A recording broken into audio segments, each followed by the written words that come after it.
Hello and welcome to Do It Yourself channel. Today I will show you where to find the option, how to turn on and how to turn off one-handed mode in Realme 14x phone.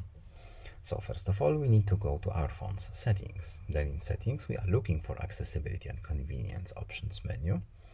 Then on this list we're looking for one-handed mode. Here it is. We have explanation at the top, how does it work, what does it do, and here we have our switch. So one-handed mode is on, one-handed mode is off. It's a simple switch. We do not have any options or hidden menus here. So let's leave it off.